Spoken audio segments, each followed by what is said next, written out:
and welcome to Paul Ratman Koi. Breeding my Doitsu Showa, part 5. Today's date, 1st of December. It's been 14 days since I last posted a video, so please stick around, give me a thumbs up and like, help build the channel, and I'll tell you the highs and lows of the week and the progression of the fry. So it's the 19th of November today. Several days since I was on the problem with the pH and the string algae. The pond's been covered up now for the last several days, and I've been doing water tests in the morning and in the night and doing a 10% water change twice a day. So I've managed to stabilise that pH, which as like I said before, it's had a counter effect with the algae, having it covered up, and the algae slowed down. The fry are still eating now and feeding. I've only been feeding once a day, but I've still been putting plenty of Daphnia in there and Infosora, which I've been cultivating in these tanks here. But like I said, I've finally got that pH under control, so I'll test the pH today, and I'll test the high range and the wide range, and we'll see how we go. But just bear with me. I'll just take a water sample from here, and I'll just show you now the algae is getting pretty good. This has been covered up now for several days. It's still pretty warm, but I'm pretty pleased with the algae now. I've been, cleaning a lot of the algae up every morning, a lot of the string algae, but the fry are doing pretty good. They're starting to swim more freely now, coming to the top, which is pretty good. I think they're about 19, 20 days old now. But yeah, they're pretty good. I've also put a second tub in there as well, which I've scooped out a couple of tobies, which I don't want them snacking on all the black ones. One toby, which is a name for a large fry, which usually gobbles all his brothers and sisters.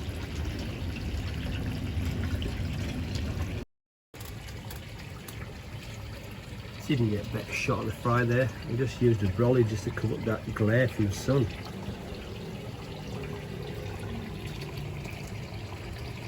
But yeah, they're doing pretty well. I'm pretty happy with them now. Just so thankful I got that pH under control.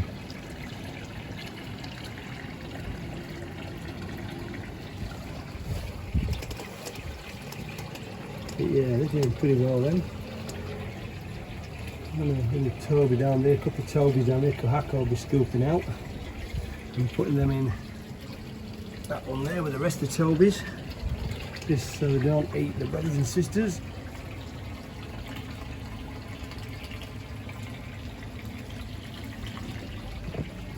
You can see that toby down there.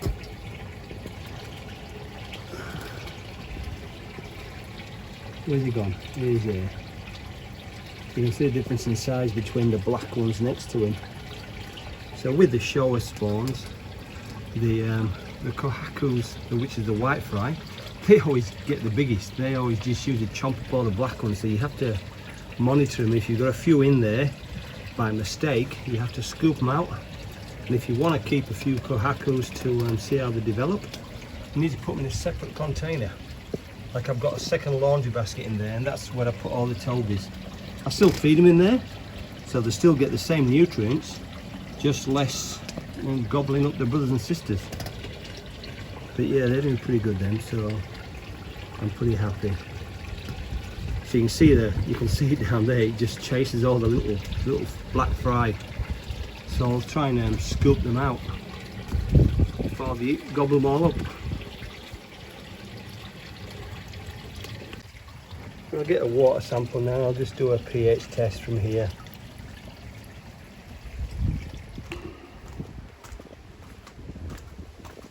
I'll just go into my shed.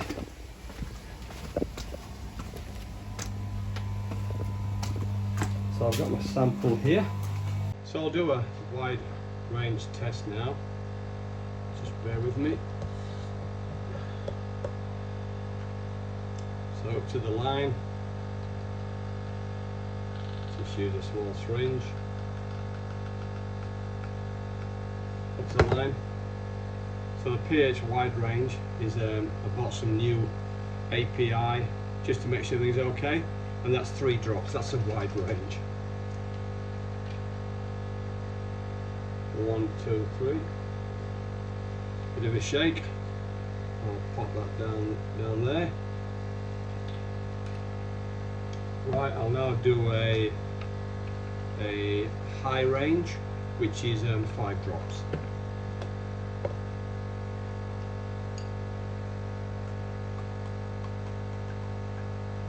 Up to the line, bit of a shake, 5 drops. 1, 2, 3, 4, 5.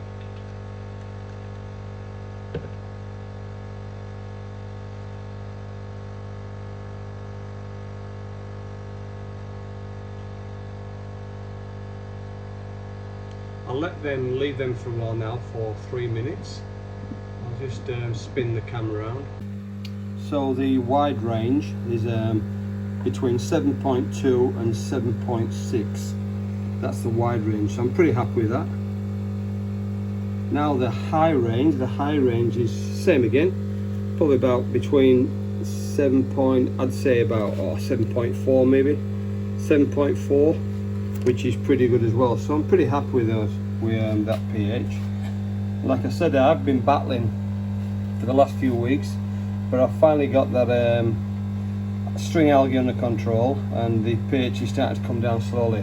I've done it over several days and just brought it down each day, and I'm happy with it now. So it's stabilized now, so I'll keep it stabilized now. So every couple of days I will add the pH down just to stabilize that water every time I do a bit of a top up. The koi fry are now 23 days old. I've had no more casualties for the last week, so I'm finally starting to get control of the algae and the pH. It's just a matter of now is just keeping an eye on the larger fry, and then just monitoring that pH and making sure that algae doesn't take over again.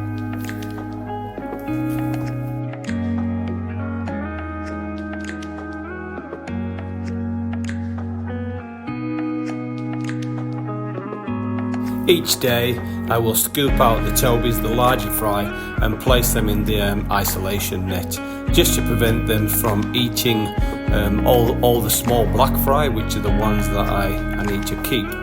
But it's good to keep them separate, just to see how they develop. The koi fry are now 26 days old. I've managed to get that pH and algae under control. There's still a little bit of algae, but as long as I can just limit that algae, I'll be pretty happy. As you look around, you can see a lot of the fry are all different sizes. This is a bit of a challenging time when I need to scoop out the tobies, which are the larger fry, which grow the quickest, and 9 times out of 10 they usually end up eating all their brothers and sisters. So if you can imagine a pyramid, at the top is the fry which you will grow on to be your best keepers. The ones at the bottom are usually the tobies, and they're the ones that eat all the good ones. So it's a bit of a fine line. You need to scoop out those tobies every day as they grow bigger. You can see on majority of the fry, some have got quite large bellies which have been gobbling up all the daphnia and also the food as well. So it's just a case of monitoring all the fry, the water and the algae.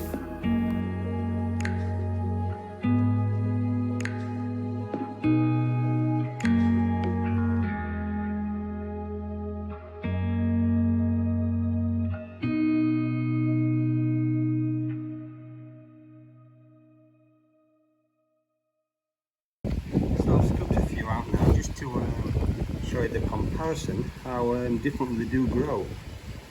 This is a black fry. So that's a black fry. You can see there that's starting to develop.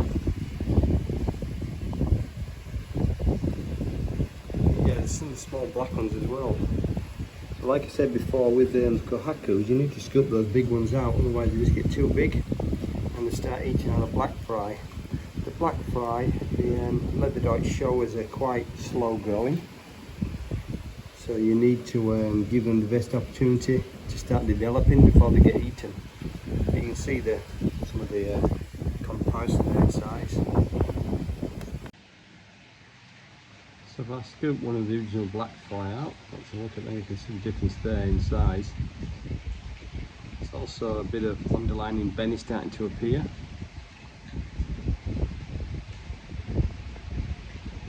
You can see the difference in size compared to them ones there, they're tiny. And then some of the kohakus are putting some size on as well. So this biggest one here, this is about 20 millimeters. But the small ones are 5 millimeters. Very big.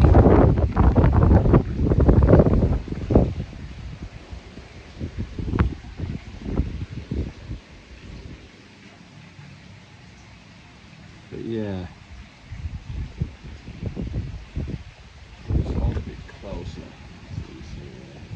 You see the biggest one. Some of the big ones there.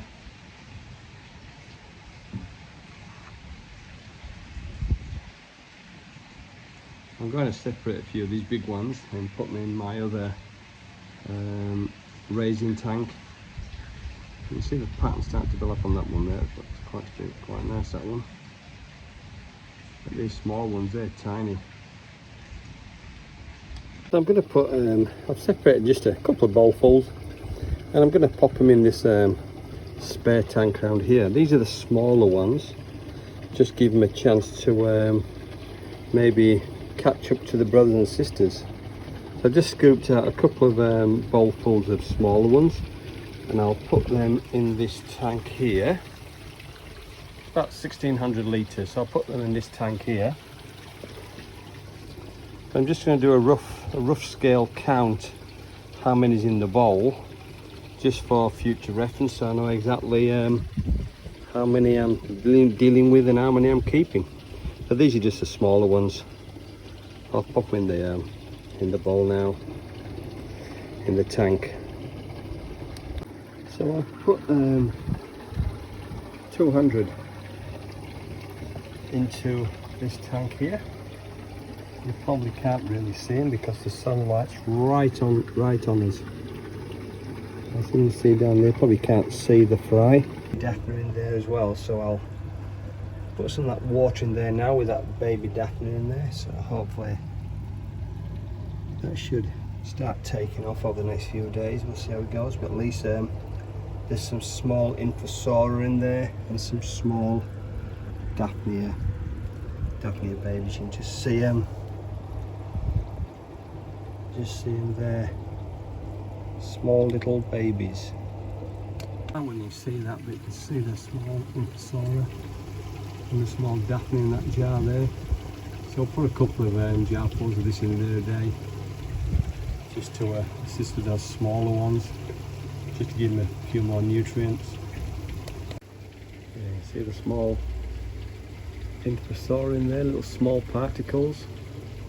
That's small crustaceans. I've still got a bit of Daphne left, some females still there, and this is where I culture all my Daphne from, the indoor tank. So I've still got a bit of Daphne there, so it is still, the females are still producing, but the water is starting to warm up. Once it gets to about 26 degrees, they usually all die off, but so far it's not too bad. What I'm going to do, I've decided that every couple of days I'm going to scoop out all the kohakus which have got through the culls, and I'm going to place them in this tank here, this 400 litre tank, just to see how they go. And I'll scoop them out every night or day. I'll come out when I'm not working and I'll pop them in this tub here and see how they go. all the black fried tobies. I'll pop them in this one here. So I'll pop all the black fry in this one here. Fish in my main pond are doing well. I've got that water was a little bit green, but I've put some new UV lights in there now and it's come up pretty good. But they're all happy. That was my unsuccessful tan show there that didn't produce the goods. The female. I might even try again in a week's time. But yeah, a few more fish in there which I've tried and not been successful, but I'll keep on trying. But they're all looking good. The Kinky Doitsu is putting on some size, female, that's full of eggs. Also the Doitsu Showa, that's full of eggs as well. I might even attempt to breed them. I'll see how I go over the next few weeks. As you can see, they're bulging with eggs. I've also got a Doitsu Platinum, also got eggs as well, producing with eggs. But I'll see how I go over the next few weeks, should I say. I'll see how the weather is and I'll see how they go. I might consider putting another spawning. I've had a couple of failed spawns, but the weather has been touch and go here.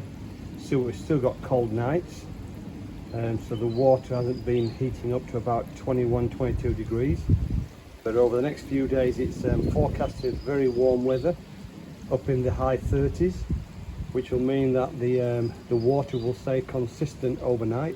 Keep it nice and warm, keep the water warm, and hopefully it will bring on some activity with the males and the females. But just a quick update how everything is going.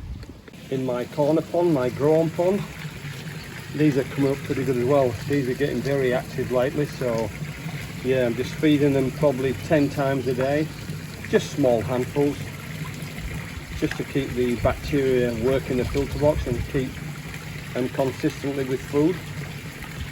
But yeah, they're coming pretty good. That Doitsu laser there is starting to develop. That's good. I did go through a phase with that Doitsu laser where it was a little bit shy and hiding in the corner, but I've managed to control that now, and it's pretty sociable now, which is good. It's not hiding in the corners no more.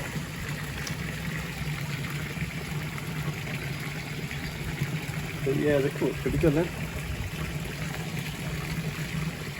The ones I've put some size on as well. They're coming on nice now. A couple of Doitsu in there as well. I'll give them a bit of feed as well. Yeah, they're always hungry in there. They love it. They love coming up to the window. So yeah, Doitsu there coming on nicely. Some of the Kohakas come on nicely. They'll be about 20 cm now, which is pretty good. They're only a year. So they come on pretty good. All coming up for the food now, the main pond. Yeah, they're all putting some size on. I'm going to have to go through those shortly, and over the next couple of weeks to sort through a few. And yeah, I've got probably too many in there, but so touch wood, the water quality is pretty good. Phosphate's a little bit high. That's because it gets a bit of afternoon sun. But yeah, it's pretty good. I've got future plans to probably put a pergola, a shade cloth from there to the edge of the pergola there. So basically all this area here will be all covered up. So that should limit that UV to the main pond. But it's not been too bad.